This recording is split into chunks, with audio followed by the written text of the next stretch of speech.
Donc bonjour à tous et à toutes, aujourd'hui je vais faire une vidéo sur le Calling Kit V4. On m'a demandé de faire une vidéo pour montrer comment que cela fonctionne et comment qu'on s'en sert.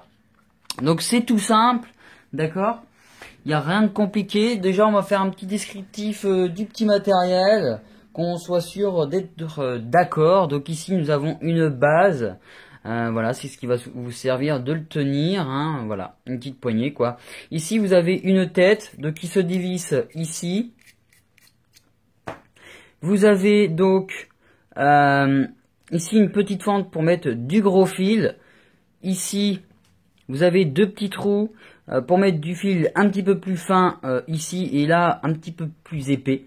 Et vous pouvez même faire du parallèle et je vais même vous le montrer. Donc ici je vais le laisser démonter pour vous montrer par la suite. Ici nous avons un Hostler en silicone, hein, c'est une petite pochette en silicone. Un petit stand en fait pour mettre ici, vous avez donc un tournevis et ici 6 gabarits avec un diamètre de 1,5, de 2, de 2,5, de 3, de 3,5 et de 4. Voilà, donc pour ma part on va prendre la tige de 3 mm de diamètre. Voilà, donc voilà à quoi ça ressemble.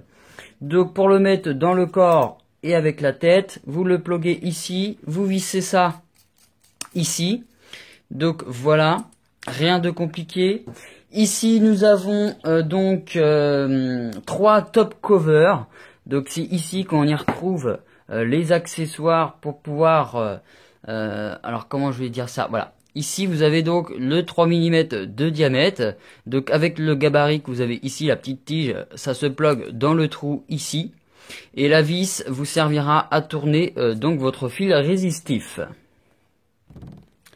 Donc ici, je me suis prédécoupé mon fil résistif, bien sûr. Donc c'est ce qu'il y avait dans la petite bobine qu'il y avait dans la trousse, peu importe. C'est du 24 G-Gauge, c'est du Cantal 1.1. Donc voilà le fil. Donc on va commencer par faire un simple pour vous montrer.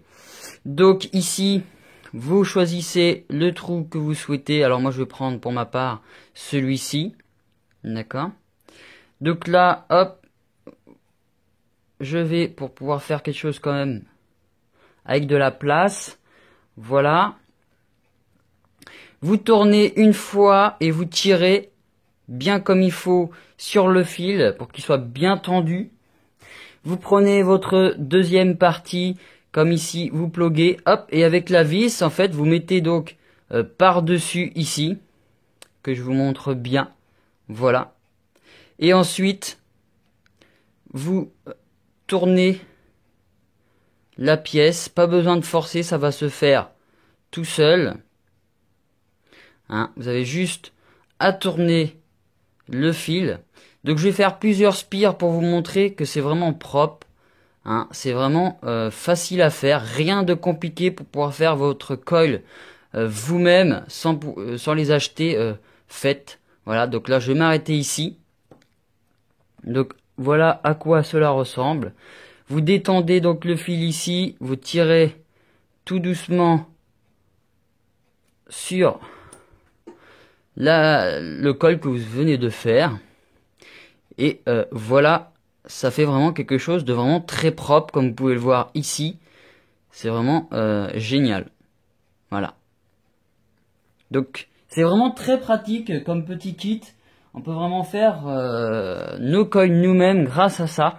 À la place de prendre une tige et de le faire nous-mêmes à la main, là ça peut vraiment vous servir pour faire quelque chose vraiment de très propre. Alors maintenant je vais essayer de faire du parallèle. Donc voilà pour le parallèle, on va donc prendre deux fils, bah, c'est le même hein, que tout à l'heure. Voilà, donc je prends ça. Donc ici, comme tout à l'heure, je vous ai dit, il y a deux trous. Ça peut vous servir aussi pour faire du double. Donc, on va faire comme tout à l'heure. Hop. Je mets mon fil ici pour avoir quelque chose quand même d'assez grand et pour faire plusieurs tours. Donc là, comme tout à l'heure, vous faites un tour et vous tirez bien comme il faut sur le fil pour avoir quelque chose de bien tendu. Ensuite, avec le deuxième, vous mettez donc dans ce trou. Voilà, j'avance mon fil pour avoir suffisamment. Hop, je tiens donc mes deux fils. Et comme ceci. Alors, je ne sais pas, je crois que je suis pas dans le bon sens. Voilà, et vous le mettez à côté. Vous tirez bien. Après, avec la pince en céramique, quand vous ferez chauffer, vous pouvez mettre vos spires beaucoup plus proches. Voilà. Donc là, comme tout à l'heure, je reprends cette pièce. Capteur répond. Voilà. Alors là, comme vous pouvez le voir, c'est pas assez proche. Ma vis ne voudra pas les prendre tous les deux. Donc là, ça devrait être mieux. Ce n'est toujours pas mieux. Vous tirez bien comme il faut. Alors, en parallèle, c'est pas facile. Capteur répond. Voilà. Donc, on va essayer ça. On est parti.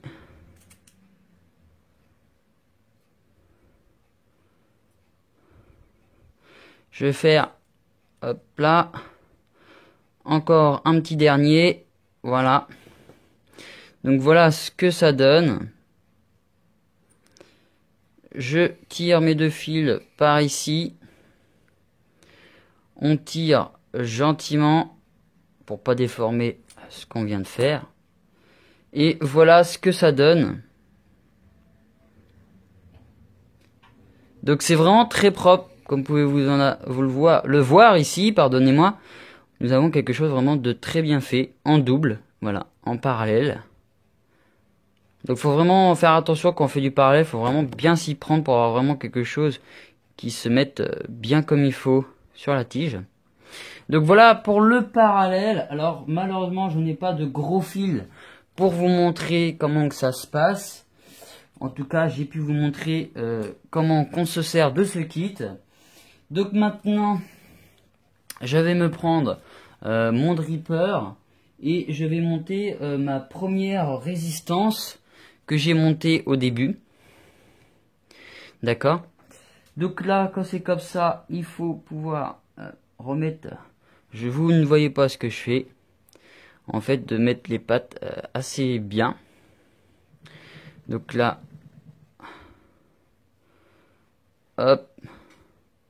De toute façon, ça va se mettre bien comme il faut après.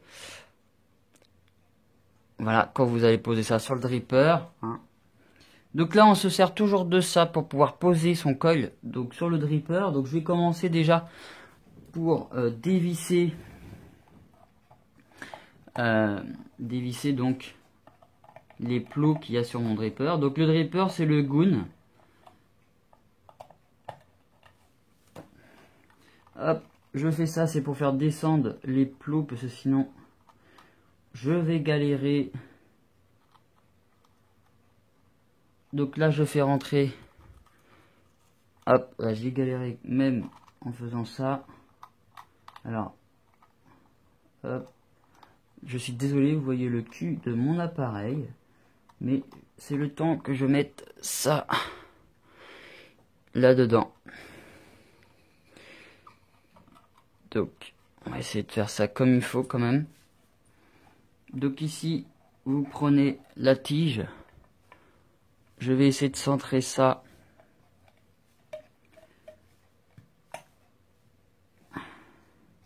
Le mieux possible.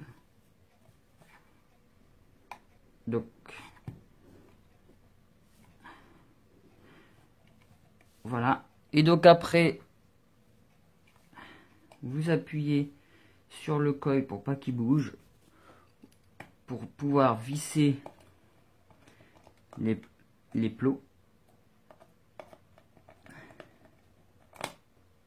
Donc je suis désolé, vous voyez ma main.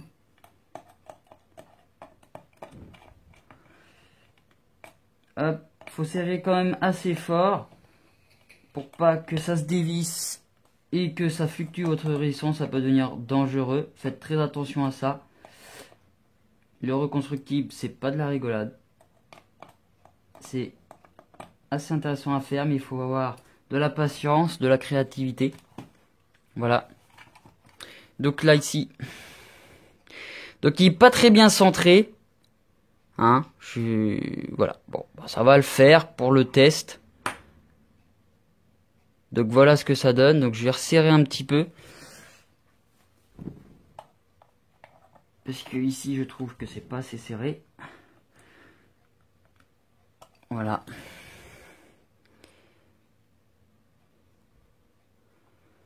Donc maintenant que ça que c'est fait. Donc c'est vrai qu'il est pas très bien centré. On va voir quand même. Donc ma résistance est à 0,65. J'ai fait une bêtise dangereuse pour moi. Il vaut mieux que je coupe les pattes avant tout. Donc avec ma pince ici. Hier j'ai fait une vidéo sur la trousse. Donc vous pourrez vous apercevoir que j'utilise du matériel de la trousse. Donc ici avec ma pince en biseau ici. En fait quand je vous disais que ça sert bien parce que vous pluguez ça bien à plat contre le plot et vous pincez comme ceci. Hop, ça se fait tout seul. Alors attention avec le gros fil, ça peut être fragile. Cette pince est assez fragile, donc si vous utilisez du gros fil, ça peut casser très vite votre pince. Donc maintenant on va faire un petit rodage pour voir si tout se passe bien. Donc là il y a vraiment des points de chauffe. Donc là, on prend sa petite pince en céramique. Voilà. Donc là, vous resserrez comme ceci. Parce qu'en fait, ce qui se passe sur la résistance, c'est qu'il faut que ça chauffe du milieu, en fait, jusqu'aux extrémités. Voilà. Donc là, c'est pas bon. Alors, il faut vraiment enlever les points de chauffe. Donc, ça dépend des coils. Parce que la pince en céramique, c'est pratique pour pouvoir resserrer donc votre colle pour enlever les points de chauffe et que ça revienne sur une bonne chauffe. Mais il faut savoir aussi qu'on peut gratter nos coils pour les roder avec le bout de votre pince en céramique pour les gratter pour enlever les points de chauffe. Mais alors faites très attention parce qu'il y a des coils par exemple comme le Twist Clapton, c'est très fragile, ou même comme le Alien V2. Quand vous voulez, quand vous faites chauffer donc le coil et que vous grattez comme ça peut le déformer. J'ai déjà vu l'expérience. Hein, j'ai gratté comme ça ma résistance sur du Twist. Qu'est-ce que j'ai dit tout à l'heure, du Twist Clapton. Et quand j'ai gratté, il y a une spire qui est tombée vers le bas. Donc ça dépend du fil résistif. Donc si vous voulez roder et enlever les points de chauffe sans abîmer ce que vous avez fait, j'ai une meilleure idée. Donc la meilleure idée, c'est qu'il vous faut une petite brosse métallique. Voilà, c'est vraiment la petite brosse métallique fine qui est vraiment très pratique pour nettoyer ces cols quand vous faites un dry burn, pour nettoyer votre résistance. Ça sert énormément pour enlever les petites crasses de liquide. Mais ça peut aussi servir pour le rodage sur des fils qui sont fragiles quand vous les faites roder.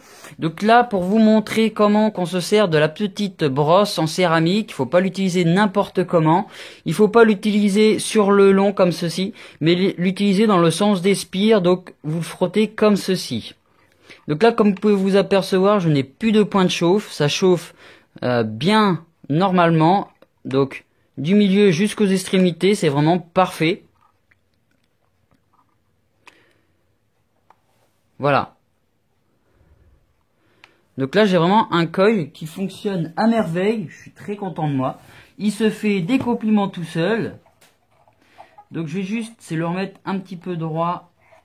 Parce que ce qui me déplaît, c'est qu'il s'est pas mis au centre, comme vous pouvez le voir, dans mon plateau. Mais ça devrait le faire pour le test. Donc je vais mettre mon pad de coton.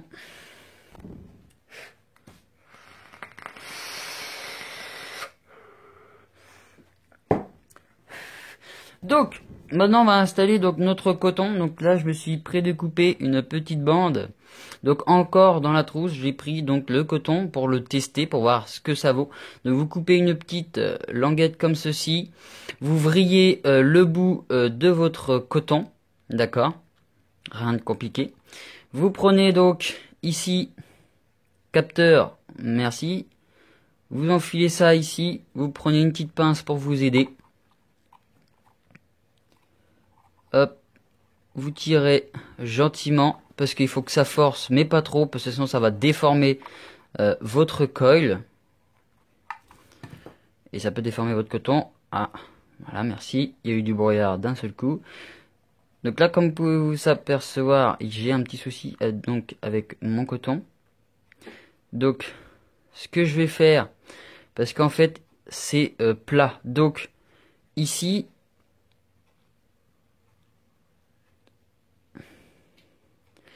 voilà, je vais faire comme ça.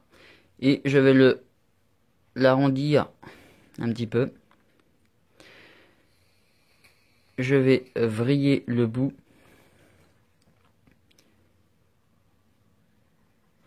Voilà, ça va être plus facile.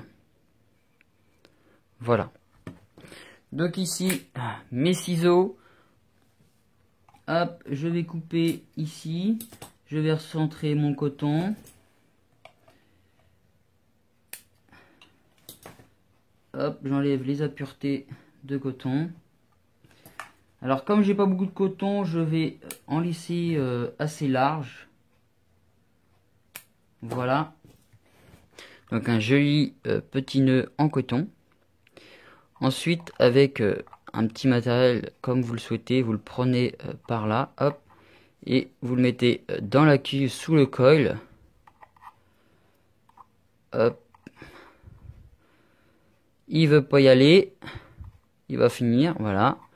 Donc là, on met ça bien comme il faut vraiment vérifier que ça soit en 360 avec la résistance. Faut pas qu'il y ait une spire qui chauffe dans le vide, sinon ça va abîmer votre coil et ça peut même cramer votre coton.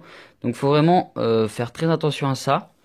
Ensuite, ce qu'il faut savoir, c'est que il faut prendre donc un petit matériel comme vous le souhaitez, qui est assez fin, et de écarter ici pour vraiment voir le jour sous votre coil, d'accord? Voilà comment que ça se passe. Et maintenant, on va passer au liquide et après au test. Donc, là, je vais prendre le liquide cinéma. J'ai fait une vidéo dessus. Donc, je vous invite à aller la voir si vous voulez en savoir plus. Donc, là, il faut surtout pas oublier de mettre du liquide vraiment dans les spires, dans le coil. Il faut vraiment pas hésiter à en mettre ici.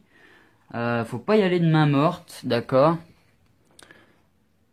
Donc là, vous en mettez bien sur le coton. Voilà.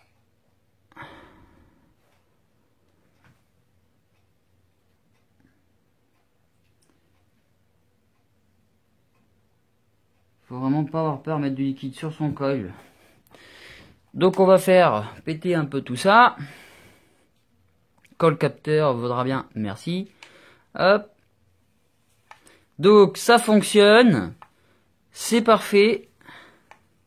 Vous pouvez m'offrir une médaille. Je rigole, bien sûr. Tout le monde peut faire ça. Faut quand même un mental, forcément. Faut pas mettre ça dans les mains de n'importe qui. Il faut vraiment connaître les lois du home. Regardez beaucoup de vidéos pour vous informer de la sécurité et comment s'y prendre. C'est vraiment très important. Parce que là, il faut pas oublier que c'est du fil résistif que vous faites vous-même et que vous posez sur quelque chose. Donc, sur un boîtier, là c'est sur un boîtier et à l'intérieur il y a quand même une pile qui est un accu qui est quand même dangereux. Donc faites très attention avec les sécurités à prendre. C'est vraiment très important. Informez-vous avant de vous lancer et de faire n'importe quoi et de finir avec une main en moins ou la mâchoire arrachée. Donc là, ça a l'air de fonctionner nickel. On va pouvoir passer au test et vous dire ce que j'en pense de mon coil. Et c'est parti. Donc voilà, là je l'ai mis sur ma petite box Way. Donc je suis sur une résistance à 0,69 DTT par la box, mais c'est une 0,70 pour vraiment être sûr. Voilà. Donc mon coil toujours ici, toujours le même. Qu'on soit d'accord, ce n'est pas un autre fil. Donc là, il faut savoir que sur un fil à 0,70, il faut vaper avec des watts bas. Hein. Faut pas trop monter dans la température. Alors pour le test, je vais tester à 28 watts pour le début et voir ce que ça donne. Donc j'ai imbibé mon col, je vais remettre une petite goutte pour être sûr de ne pas me prendre un dry hit. Voilà. Donc je vais remettre ma cloche avec les airflows en face.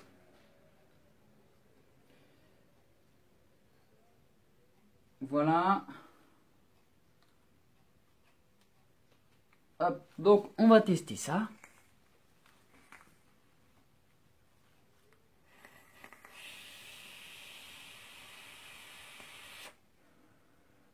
Donc 28 watts c'est léger. Donc on va mettre à 30 watts. Je ne sais pas si mon téléphone va détecter.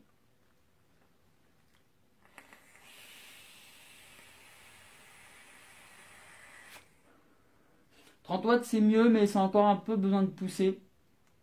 Donc je vais faire à 38 watts. Je vais remettre juste un petit peu de liquide pour éviter de cramer mon coton trop vite.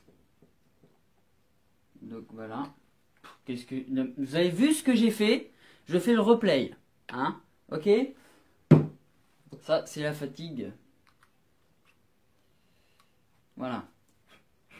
Bon. «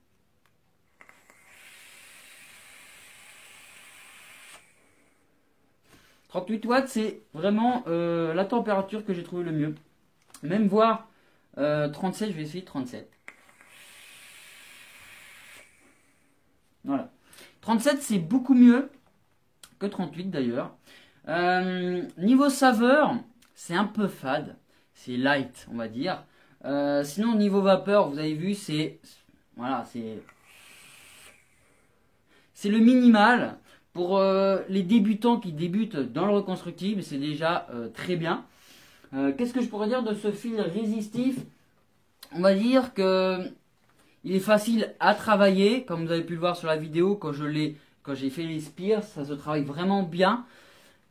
Niveau de la chauffe, il a un petit peu lent en fait. Quand on appuie sur le fire, il est lent. Bon là sur la box, il y va direct. Mais quand vous avez vu sur mon appareil, le Tab 521, sur l'appareil ici, pour ceux qui ne connaissent pas le nom, voilà, je vous montre. Donc sur cet appareil-là, ça avait du mal à chauffer, hein, ça faisait un peu diesel. Le petit inconvénient que j'aime pas sur ces résistances-là, c'est que ça continue à chauffer après. Comme vous pouvez entendre ici, ça continue à chauffer, donc ça abîme votre coton. Donc faire attention à ne pas trop monter. Comme j'ai pu le dire tout à l'heure, il vaut mieux vaper entre 28-37. C'est vraiment le minimal qu'il faut. Et ça vape bien. Donc je vais remettre un petit peu de liquide. Et je vais regarder si mon coil, il va bien. Voilà. Donc il est toujours aussi propre que tout à l'heure. Donc je vais remettre une petite goutte là-dessus. Et pour clôturer la vidéo, je vais vous souhaiter une bonne journée ou une bonne soirée. Ça dépendra alors que vous regarderez cette vidéo. Et à bientôt sur l'astucieux.vape.